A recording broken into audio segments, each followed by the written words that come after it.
amores! Vamos de mais vídeo, aula? Vamos terminar essa apostila? Foi maravilhosa a live com vocês, estava morrendo de saudades, foi muito bom esse momento de ver, de ouvir vocês rindo, da gente estar ali, porque olha, a gente, quanto professor aqui do outro lado, tá assim, com o coração aflito, morrendo de saudade de estar dentro da sala de aula, de ver vocês, de chamar atenção, da bagunça, de tudo mais, pode ter certeza. Então essa live foi muito gostosa pra mim e espero que as próximas a gente continue estando aí juntinho, sem se perder, tá bom? Então vai lá, pega a sua apostila, que você já sabe que todo dia de aula é dia de apostila. Pega lá a sua apostila, pega o seu marca-texto, pega um lápis, tá? Não esquece e vem comigo lá na página 52, tá bom? Que a gente vai só terminar falando sobre Grécia Antiga. A gente falou primeiro sobre Atenas e agora a gente vai falar sobre Esparta, que é uma outra cidade-estado também muito famosa e muito importante para o antigo mundo grego, tá? Outra coisa que eu ouvi de uns coleguinhas e que eu acho que é bacana.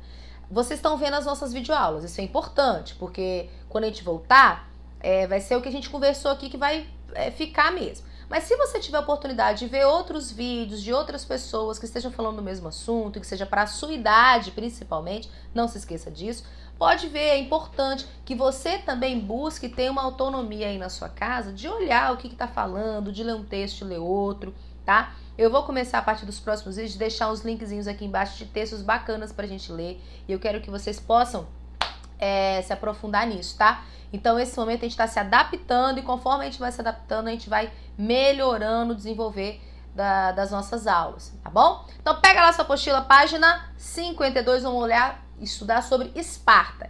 Eu já marquei aqui, mas eu ainda assim tô com meu marca-texto em mãos e você vem comigo, ó. Primeira coisa aqui, ó, olha aqui, tá vendo? Vem. Esparta foi outra importante cidade-estado grega. Como eu falei, vamos marcar isso aí, ó. Esparta foi outra importante estado grego. Foi fundada, aí continua lendo lá, ó. Localizada na região de Lacônia, aí você vai marcar agora. Foi fundada pelos dórios. Professora, por que é importante eu saber quem fundou as cidades?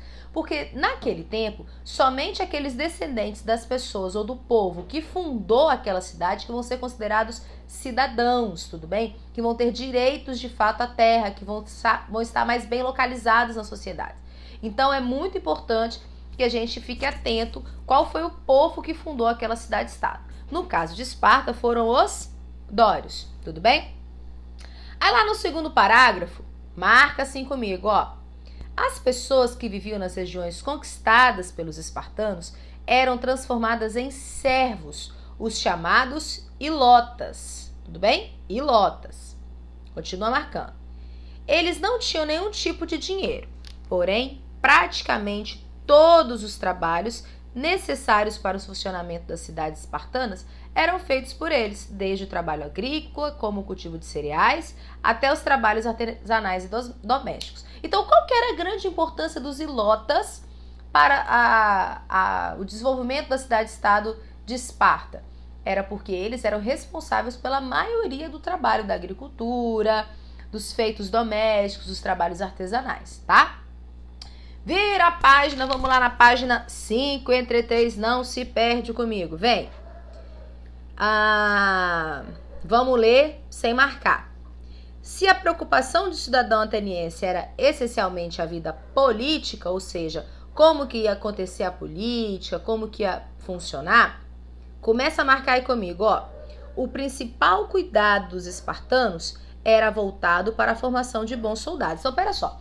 Atenas, as pessoas pensavam na vida pública, na vida política, em ter um estudo, em desenvolver uma inteligência para viver a vida pública. Agora, já em Esparta, pelo que está mostrando aqui, o que eles mais importavam era exatamente em ter bons soldados para a guerra, tá? Já é uma diferença aí das duas cidades. Continua marcando, ó. Por esse motivo, a gente está na segunda linha do primeiro parágrafo da página 53. Por esse motivo, a educação dos meninos em Esparta era totalmente diferente da observada entre os meninos de Atenas. Enquanto os meninos de Atenas eram estimulados ao estudo, ao conhecimento, às artes, à ciência, à vida pública, à filosofia, Já aqui em Esparta, eles eram incentivados a se tornarem soldados. Então, desde pequeno, eles já aprendiam técnicas de lutas, técnicas de guerras e etc, tá bom? Continua marcando aí pra mim o segundo parágrafo, ó. A sociedade espartana era composta de 3 grupos, olha lá. Primeiro, quem estava lá no topo da pirâmide, não tem aquela pirâmide social? Quem estava lá no topo da pirâmide? Os espartanos, oh, nossa, descendentes dos dórios, e cuja formação era dedicada à vida militar e à guerra. Então, tá vendo como é que é importante eu saber qual é o povo que formou? Então, os espartanos, que eram aqueles descendentes diretos dos dórios, aquele povo que formou a cidade-estado de Esparta, eram os espartanos, aqueles que estavam lá no topo da pirâmide social, tudo bem? E continua marcando, inclusive, ó. Os periecos, que eram os habitantes da periferia das cidades, pessoas livres, mas sem cidadania, e que se dedicavam sobretudo ao comércio. E, por fim, os ilotas, povos dominados e transformados em servos pelos espartanos e seus descendentes. Então, a sociedade espartana era dividida em 3 camadas, em 3 classes. A primeira eram os espartanos, aqueles que eram os descendentes do povo dório, que é aquele povo que formou a cidade de Esparta, tudo bem? A segunda classe é aquela classe dos comerciantes que viviam na periferia da cidade, chamados de periecos, tudo bem? Periecos, periferia, vamos tentar entender assim. E os ilotas, que eram aquelas pessoas servas que de outras cidades, de outros locais que eram dominados por Espartas, que também cuidavam de algumas coisas de comércio, do artesanato, tudo bem? E da domesticação como um todo, tá? Então, continue comigo, ó. Vão marcando também, no terceiro parágrafo. A oligarquia foi a forma de governo que predominou em toda a história de Esparta.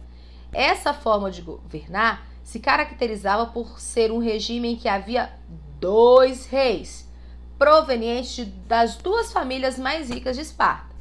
Para auxiliá-los no governo, havia ainda um conjunto de anciãos. Era esse conjunto de anciãos que auxiliava esses 2 reis a governar em Esparta. Por que é o nome de oligarquia? Porque 2 reis e um conjunto de anciãos é muita gente ou pouca gente? Pouca gente. Então, oligarquia é o governo formado por um grupo específico e por poucas pessoas, tá bom?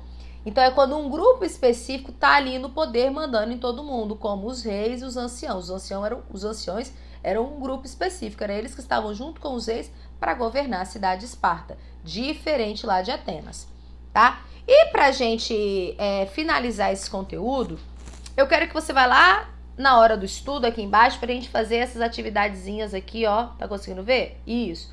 Pra gente fazer as atividades juntos. Vamos lá? É pra eu colocar aqui na questão 1, se aquilo que está sendo dito faz referente, né, às características dos espartanos, dos periecos ou dos ilotas. Então, a gente tem que lembrar o que era cada um. Tudo bem? Vamos lá. Homens livres que não eram considerados cidadãos espartanos, dedicavam-se às atividades comerciais. Era quem? 1, 2 ou 3? Quem falou periecos acertou. Então, número 2. Bota aí. Número 2. Ó, a professora tá aqui, ó. Questão 1, tá vendo? Eu tenho que colocar se é espartanos, periecos ou ilotas, tá? Então tem aqui, ó, o parênteses 1, 2 e 3. O primeiro é o 2, tudo bem? Que faz referência às características dos periecos. Vamos lá embaixo, ó. Povos dominados e transformados em servos pelos espartanos. Só podem ser o quê, gente? Os ilotas, né? Porque acabou de falar pelos espartanos, não podem ser eles mesmos. E no final, então, fica descendentes dos dórios, único grupo de cidadãos. Dedicavam-se à formação militar. É número 1. A sequência, então, fica de 2, 3 e 1. Ah, garotos e garotas. A número 2 eu quero que você faça aí no seu caderno. Ai, professora, não vou fazer. Faz, porque depois quando a gente voltar para a sala de aula eu vou pegar todos os cadernos e todas as apostilas para vistarem. Para vistar. Então, se não tiver marcado, se não tiver feito aí, ó, vai perder o visto, hein? Quando a gente voltar para a sala de aula vai perder o visto. Vira a página, vamos lá na página 54, aqui, ó. Questão 3, a gente tem que colocar se as afirmativas estão relacionadas à cidade de Atenas com a letra A ou a cidade de Esparta com a letra E, tá? Então, vamos lá no primeiro parênteses que tem lá, ó. Localizada na região da Lacônia, essa cidade tinha solo fértil, o qual possibilitava o cultivo de cereais como o trigo. Isso faz parte de quem? De Atenas ou de Esparta? Fala aí pra mim. De Esparta, não é mesmo? Marca isso aí, porque isso é uma característica da cidade de Esparta. Olha aqui, ó. Esparta tinha o quê? Um solo fértil. Era bacana, diferente de Atenas, que não tinha um solo tão fértil assim. Isso que foi levando, inclusive, as pessoas a migrarem muito da cidade de Atenas. Vamos lá, para baixo. Nessa cidade, a maior parte do trabalho era feita por escravizados. Os homens maiores de 18 anos, descendentes dos jônios, dedicavam-se à política. A gente sabe que qual era a cidade que se dedicava à política? Era Atenas, exatamente. Então você vai colocar aí a letrinha A de... Ai, meu Deus, como eu sou inteligente pra caramba. Beleza? Então vem embaixo, ó. Democracia foi uma das características políticas dessa cidade-estado. Gente, falou de democracia, de característica política, já pode marcar Atenas sem medo de errar. Porque se falou de democracia, com certeza era Atenas, que foi a prepulsora, ou seja, a pioneira, a primeira a pensar sobre democracia. Tudo bem? Então, por enquanto tá assim, ó. Ed, escalpei a sobrancelha. Depois, Ad, arranquei a unha do dedo mindinho na quina da parede. E depois, ai meu Deus, eu colei novamente a unha do dedo mindinho que eu tinha arrancado antes na quina da parede. Tudo bem? Continua comigo, ó. Disputa de um sistema de governo. Ai, professora, me perdi. Não sei onde você está. Vamos lá, ó. Ai, cadê? Tô aqui, ó. Ai, não vale a resposta não, hein? Tô nesse terceiro parêntese aqui. Vem.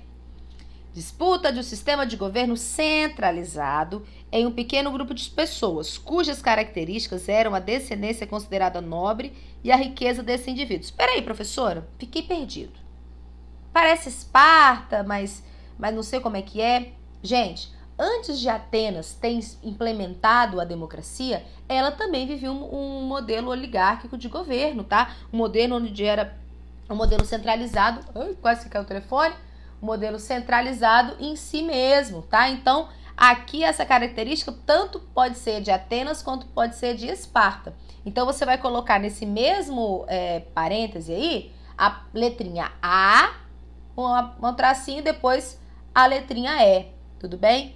A de amor e E de escola. Nessa característica aí pode ser das duas cidades, tá? Agora vamos para baixo. Penúltima lá, ó. Não havia escravizados, mas servos. A diferença principal entre escravidão e servidão está no fato de que os escravos eram propriedade, ou seja, podiam assim ser vendidos, transportados para outros locais. Os servos, por sua vez, eram obrigados a prestar serviço, mas não podiam ser vendidos, ou seja, os escravos eles não tinham, então, poder sobre a sua vida, sobre a sua existência. Já o servo, não. Eu tenho que trabalhar para o fulano de tal, mas a minha vida é minha. Ele não manda sobre a minha vida. Ele não pode me tirar daqui e me levar para outro lugar. Ele não pode me vender como se eu fosse uma calopsita, por exemplo.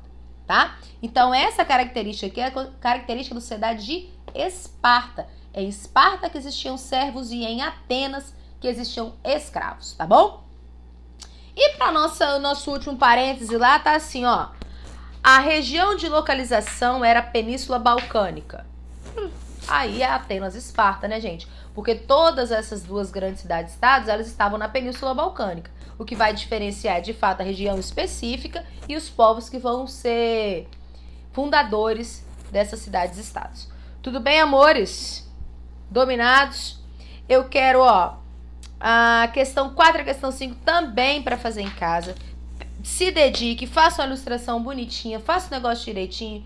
Perca o seu tempo fazendo isso. Primeiro que vai ser bom para o seu aprendizado, segundo que vai ser bom para você não ficar entediado e que quando a gente voltar para nossa sala de aula, se Deus quiser, em breve, eu vou pegar tudo isso e vou dar visto, tem? Então vai contar pra gente fechar as pontuações no final do ano, tá bom? Então é isso por hoje. A gente terminou a nossa apostila linda, maravilhosa. As nossas próximas videoaulas já vão ser com novos conteúdos. Fiquem com Deus. Um beijo. Tchau.